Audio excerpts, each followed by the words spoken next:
Thank you for that beautiful description, Sebastian. And if we focus in on Alex over here, you'll see that I've done a little bit of drawing on her face. Whenever I'm looking at orbital issues or infraorbital issues, I'm always looking at the cheek first, because sometimes treating the cheek, if it's a flat cheek, if there's not the malar prominence that we would like, sometimes treating the cheek actually addresses a lot of the issues of the more medial cheek. And as I said before, if I never have to excurd into the medial cheek, I'm a happy camper, because of the fact that the anatomy over here is very condensed, artery, vein that are coming up, angular artery, angular vein. We also have the infraorbital foramen in that region. So we prefer, if we can, to avoid that area, but if we have to go in there, we're going to understand the anatomy to be able to treat. So what I've drawn in her situation over here is I've drawn the mid portion of the lateral orbital rim, and I've drawn a plumb line that comes straight down like that. I've measured her with my calipers here to see the distance between her eyes. That has given me a 1.618 distance on the other end of the caliper, which I mark over here, and that's where I believe that the cheek apex should be. In Alex's case, the apex is just a little infromedial over here. And the question is, can we affect anything that's going on in the orbital area with the proper injection over here? We're going to find out. I'm going to give her a little injection. The product that I chose for this particular injection is Revenes Versa. We're going to feel a small little stick over here, Alex, and I'm going to go down onto bone. You can see that there's not much depth to the needle over here because she doesn't have a lot of fat in her face. We do a little aspiration for 2 seconds. There's nothing. And we're going to inject slowly. We're watching the skin, not the syringe. We look at the road, not the actual steering wheel. It's a slow injection, watching the skin. I'll be feeling that I put in about 0.1, and then I'll lift and fill another 0.05, what I call the double scoop technique, and then release. And what we're trying to do over here is we're trying to reset the light reflex very close to the orbital region like this to give the effect that the cheek is actually being elevated. Okay? Then we're going to move a little more medial. This is where she has some flatness, and I've marked that out as well. This is the inferior orbital rim over here. This is the actual rim itself. I'm going to be just below it over here, a small little injection again, and I'm going into the SOOF that Sebastian was talking about. And I'm giving a small injection again over here just to volumize and lift. Again, small amount. And we'll do one final injection. The final injection that I'm going to do is at the level of the lateral limbus. If we turn her head just a little bit this way, this is the orbital rim right up over here, and I'm injecting at the lateral limbus over here in a technique that I'll show you with a little flick. We're down on bone again. Okay, aspirate. And now what I'm doing is I'm injecting, and I'm putting in a little bit of a larger bolus. It'll be one of the larger boluses that I use in the area, about 0.2 cc's. She seems to be quite comfortable. We're going to release, and then we're going to milk the product a little bit medial. What I have targeted in all this area is to try to inject into the SOOF, which is under the orbicularis muscle. Sebastian's going to show that to us in a second. And the reason that I'm doing that is because I want the muscle to be able to glide over the product. If I was to inject into the superficial malar fat pad, every time that Alex smiled, she would drive that fat pad up towards her eyes and her eyes would disappear. So I want the skin to roller coaster over the area, and I want the muscle to act unopposed. So if we take a look at her right now, we can see that we've started to narrow the face, elevate it up over here. Already there seems to be a minor effect on the tear trough as compared to the opposite side. And now we're going to have to address this area, but I would like Sebastian to show you initially what we did over here and why we were actually in the SOOF. This is, I think, an important aspect that we can only understand if we previously revisited the ligamentous anatomy that I showed you on my glove and on Max. So for this now, let's go into a greater detail on our male body donor. What we can appreciate in this instance is once the skin is reflected, we can appreciate again the substantial amount of subcutaneous fat that we do have here. And this fat is superficial fat. This fat is located on top of the orbicularis oculi muscle, which you can see here shining through. With the process of facial aging, we lose fat mass, both of the superficial and the deep fat compartments. And from the initial position of the malar fat pad, which normally is here, and is masking nicely the inferior orbital rim, during the process of facial aging, this fat pad descends. All of them descend, and the soft tissue descent causes that the inferior orbital rim is being unmasked. Again, masked, camouflaged, unmasked, bony, with age-related features of the inferior orbital area. This is the process, how it looks like in a young individual. This is how it looks like in a mature individual once we move along. So now that we've understood the mobility of the superficial fat compartment, which has been shown to be significantly more in extent, if you quantify the mobility with ultrasound imaging, than compared to the deep compartment. Now that we look on the lateral aspects, which we rotate right now, and we focus on the body donor, I would like to bring your attention to this aspect here. I'm reflecting now my superficial fat compartments, and which lie on top of my orbicularis oculi muscle. You can see here these fibers. This is orbicularis oculi muscle, and if I'm reflecting it back, you can see malar fat pad here, and from the undersurface, orbicularis oculi muscle. But you can still see here in this area fat, and this fat here is fat that is located deep to orbicularis oculi, which we call suborbicularis oculi fat, which is the SUF. The cranial boundary of the SUF is the orbicularis retaining ligament. That's this strong ligament here that I'm pushing against it. That's exactly at the orbital rim. And inferiorly, the boundary is this component. This component that I showed you previously is the zygomatic cutaneous ligament, which corresponds to the course of the zygomaticus minor muscle. Here, of course, you can see the bigger brother, which is the zygomaticus major muscle. Again, minor, major, SUF, and zygomatico-cutaneous ligament. During the injection process of this area, what happened is we went from superficial locations with our needle into deeper locations in contact with the bone and positioned the product into the SUF of this respective area, which caused the repositioning of the soft tissues from an inferior displaced location, and I'm showing you this right now here, from an inferior location to a more cranial location. And this can be achieved by volumization of this respective area. Also previously, I explained to you that the SUF does not extend until the medial canthus. So let's verify this. I'm putting my forceps into the SUF, like I'm doing it right now. You can see that here it's in the SUF. And now let's look from anterior how this looks like. I left my forceps inside, that you really truly believe me that this change happened. And now I'm reflecting that whole area, and you can appreciate that my forceps is still inside. And because this is a live webinar, I will perform my dissection for you to expose exactly this. So what I'm doing here, I'm cutting through my zygomaticus minor muscle, as you can see here. I'm doing this live for you and together with you here. And you can see how beautifully my forceps is still located in this respective fat compartment. You can see that here very beautifully. The forceps still stays in place. And this shows you that this is a true fat compartment. It does not extend more medially, because more medially we have a fixed boundary, which is the angular vein.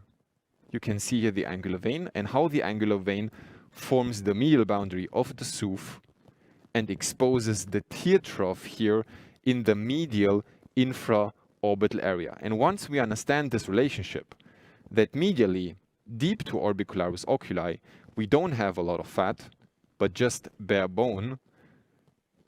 But laterally, we do have deep fat with the SUF, with the fat within the prezygomatic space. We understand how the complex infraorbital anatomy acts together to guide clinical practice.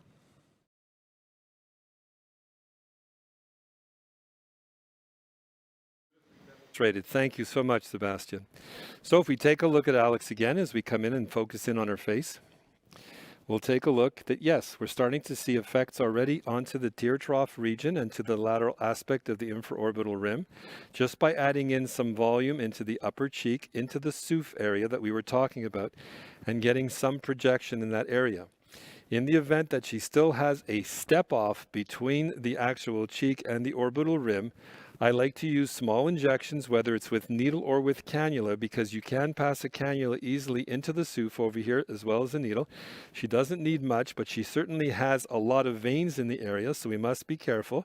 And we can just take off a little bit of that step, small little stick, as we go down onto bone, and we inject with the BD2, and the product that I'm using here is Bellatero Balance. It's a very light product that I've actually wetted down just a little bit to go ahead and take off the edge on that area over there. And I can continue doing that as I go around the orbital rim.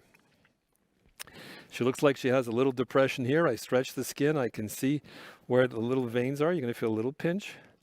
And I'm down on bone again, and I'm putting in a small amount of product. This is like 0.05 of product. I use a very small needle over here because of the presence of so many veins. I really don't want to cause a bruise. Bruises in these areas are quite persistent. They can last for a week, 7 days, 10 days. Very often, if that happens, you have to send the patient for either a BBL treatment or a V-beam treatment to go ahead and to break up the hemosiderin or whatever pigment that they have that's been released in that area. So she's looking quite smooth now over here across there, and I'm quite happy with that. But now we're getting into the true tear trough region. It's because of my understanding of the anatomy now, the way that Sebastian explained it, that I don't continue to put a lot of product down onto periosteum over here, because as he explained to you, there's very little, if any, SOOF over there because of the fact of the convergence of the two ligaments turning into what people call the tear trough ligament. The orbicularis is basically opposed onto the orbital rim bone over there. And as a result, it's very simple. It's very similar to the temporalis muscle over here. It takes its footing, or it's anchored over here and over here. And as it goes around the eye like this, it becomes a purse string muscle that when she closes her eyes very tight, pulls everything down and in. You can relax now. That's great, Alex. Thanks. So if I was to put a bunch of product down onto the orbital rim over here, what's going to happen is I'm actually injecting intramuscular. And by injecting intramuscular, it means that the product is actually sitting inside the muscle, because you think you can get under the muscle, but it's firmly attached to the bone over here. Product that's inside the muscle over here will be squeezed or contracted every time she blinks. She's going to blink 1,200 times an hour or close to 20,000 times a day. With repetitive blinking, she's going to squeeze that product. That product can't go medial because everything's so attached. So it's going to have a tendency to excurd laterally over here, which is why we see the Tyndall effect in this region. We rarely see it up over here, but we see it because of accumulated product over here. That product will ball up. It's like squeezing a tube of toothpaste from the middle. It can't go this way. It's going to ball up here at the bottom. When it balls up over here at the bottom, it becomes thicker. Tyndall is related to the thickness of the product. If the product is very thin, it won't scatter blue light. If the product has depth to it, it's going to scatter blue light and cause a Tyndall type of effect. It's why the sky is blue, because of the fact that it has water vapor in it and is very deep. It's why the deep ocean is dark blue, but when you're looking for shells at the seashore, at the shore where the water is thin, it's clear. So if I inject on the orbital rim over here, I have to inject very little product. So I rarely put in more than 0.05. I put in 0.025 just on the bone over here. You're going to feel a small little stick. And here we go, little pinch, down on bone, very small amount of product, and then we put a little pressure. I'll do that one more time over here. Okay, very little small amount of product, little stick, down on bone. And then I'm going to go ahead and milk the product along the orbital rim just a bit. I don't do anything more than that when it comes to using a needle in the area. And what I like to do now, which is a little different, is I'm going to use the same product on a cannula and go into a space that exists between the skin and the muscle. What I've tried to emulate over here is the way that we approach the face, even when we're doing blepharoplasties by surgery. We do something to the fat behind the intraorbital fat by going through a transconjunctival approach. And then the more modern techniques then do something, with that fat we can melt it, we can reshape it, we can redrape it. There's all different types of things that you can do with that fat. And then we want to do something to tighten the skin. So we either use a laser on the outside to tighten the skin, or we use a pinch blepharoplasty. But our goal is to leave the muscle untethered and untouched and allow it to do its work. And this is what I want to do with my injections. She's almost already completely cured over here, or completely reset, but I'm going to show you the technique anyways. I'm going to take a 27 gauge needle, and I use a 27 gauge cannula for this, which again is a very thin cannula and is similar to a needle, so we have to be very careful. We're going to use a small little stick over here. I'm going to try to find a space that doesn't have an actual vein in it. Little stick, little rotation. Okay, we'll leave it in there just for a second. Don't let the patient leave the office like that. Every 16-year-old in the city is going to want one. And then we're going to remove that needle. We're going to try to find that little dot of blood. And the second that I get in under the skin here, I'm flattening the projection of my cannula out. Again, I'm holding the cannula like a pencil because it gives me more control. And without any pain, as I go into my injection mode, you can see how I can gently go all the way up to the medial canthus, and I'm in a plane that's between the skin and the muscle. This is the way we used to do the old blepharoplasties when they were skin-only blepharoplasties. It's a very thin plane, but it's an area obviously didn't cause her any pain. And now the trick is to be able to put in the finest coating of product possible, the same product that I'm using, the Belotero Balance at a 50-50 blend. You have to be able to control it, so I'm going to squeeze the product instead of push it. And I'm not even going to squeeze. I'm just going to think in my head that I'm actually squeezing and coat the area over here like this. And this has the effect of putting in a thin layer of non-Tyndall product, if you keep it thin, into the tear trough in a very, very gentle fashion with very little product, like that, to be able to correct her. That tear trough is now corrected, to my estimation, to about 80 to 90%. She has a little depression over here, which I'll take care of in a second, on a little retouch through the same area, but I don't want it to be 100% perfect. But you can see already that she's already much improved as compared to the opposite side.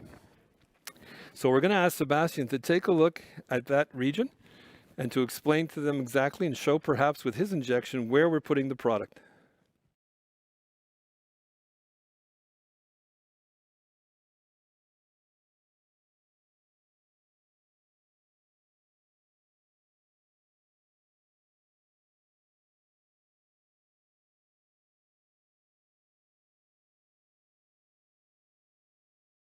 So let's take a look and see what we've accomplished so far with very little product in Alex's case. You can see the difference between the treated and untreated side. You even get the impression that the treated side is lighter than the untreated side because of the fact that we've placed in a little bit of product underneath the skin, hiding the Tyndall effect. She has a much more sort of awake look over here than the opposite side, which has the depression that's down over here. The last thing that I wanted to discuss in this area, this is the way that I do it. You can use a cannula to access it from here to go under the SOOF. We'll talk about maybe after I sit down with Sebastian, why I choose not to use a cannula deep over here. But there is one last thing that I wanted to discuss in this area, and that is that persistent orbital malar groove. That orbital malar groove that I guess shows the location of the zygomatico-cutaneous ligament. That ligament is, I guess, a significant ligament in supporting the facial structures.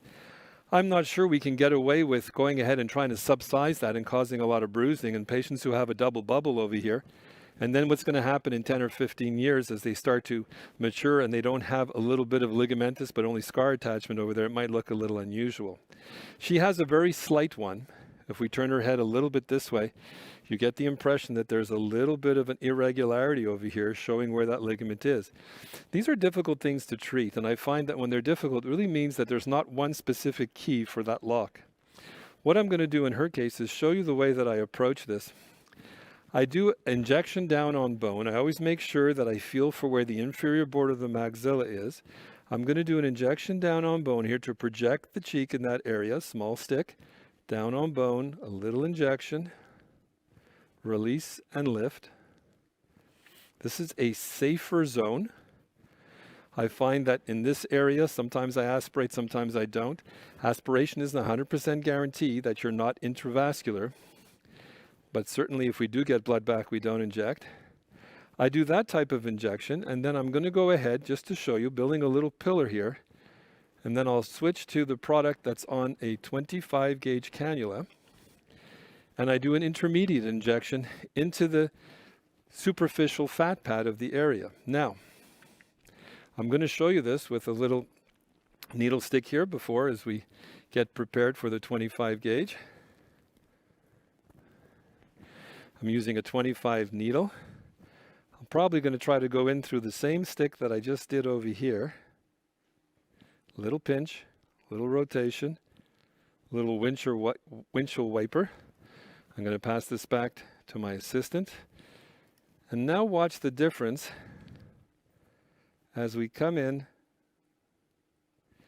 Turn her head just a bit because the angle's a little unusual for me over here. Now, once I'm under the skin, and I again insist that every single gauze that I use has some chlorhexidine on it as I'm holding a little pressure to stem the dermal bleeding. You know, these syringes, when they're packaged super clean. It's the product inside that's sterile, but not the actual syringe. So even though you open a bubble pack, the second that you touch the syringe, your gloves are no longer sterile. Neither are the compresses that you're holding.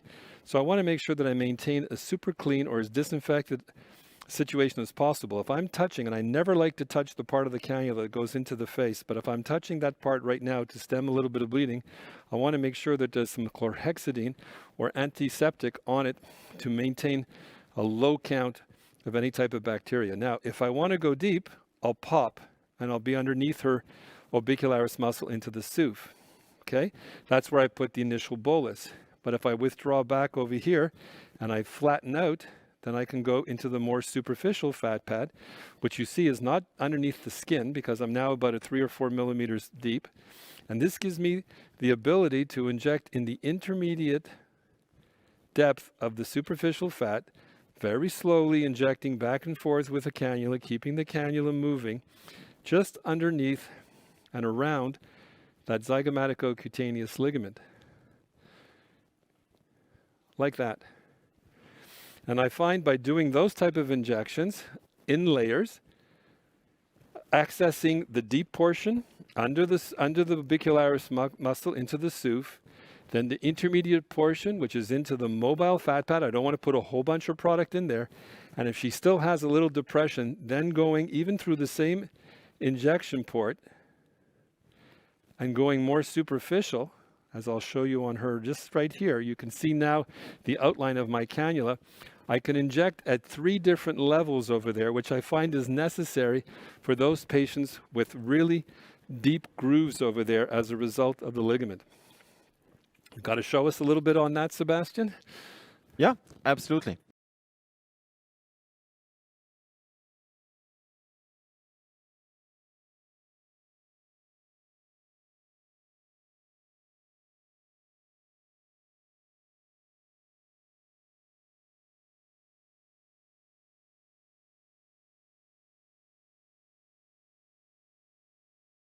Thank you, Sebastian. So if we take a last look over here at the hemiface and what we've done over here, we'll tilt her chin down a bit so she can look into the camera over here.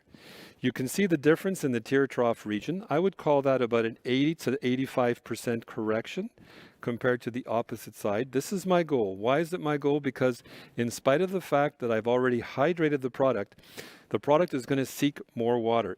They're really absorbent, these HAs are like little sponges. Even though I've injected a wet sponge in her case, it's going to still, over the period of time, go ahead and and absorb some more water, which is why some patients, when you go and get 100% correction, they'll come back in 3 or 4 months and they look over-injected. And then you say, I don't understand, I did a perfect job. Why is it like that?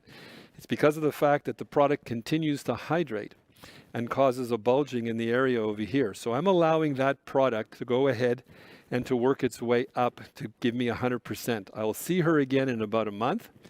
And in a month's time, if she hasn't got 100% correction, I can add in a little bit more of product. I don't like to over-inject for the simple reason of what Sebastian explained to you. The lymphatics here are very precarious and draining laterally. If I have to go in and hyalase or go ahead and to antidote some of the product that I put in because she overhydrated, we're adding more water to what she already has. Is too much water, and the lymphatics are already stressed. She'll end up with big festoons over here that we'll have to watch for about a week and a half until they dissipate. So I'd rather walk her up the path, and I always treat to about 80-85%, even though my product is hydrated. The last comment I'm going to make is something unusual, because when I'm in Korea and injecting in Korea, there is something, and I hope I pronounce this properly, called agiosal. Agiosal means baby eye, I think, if I'm correct, pronouncing it correctly. And it's something that in the Korean culture is something perhaps very desirable, where you get a little bit of puffiness underneath the eyelashes over here, and it causes a little outpouching. She has a little bit of that gives them more of a baby look. And when I'm in Korea, sometimes I have to inject with a cannula right underneath the eyelashes with a very thin product to cause a little roll.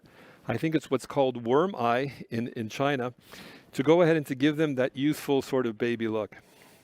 But I think the idea of using a layered approach, not going after the correction here all at one level, is the key thing when you're talking about treating the infraorbital region.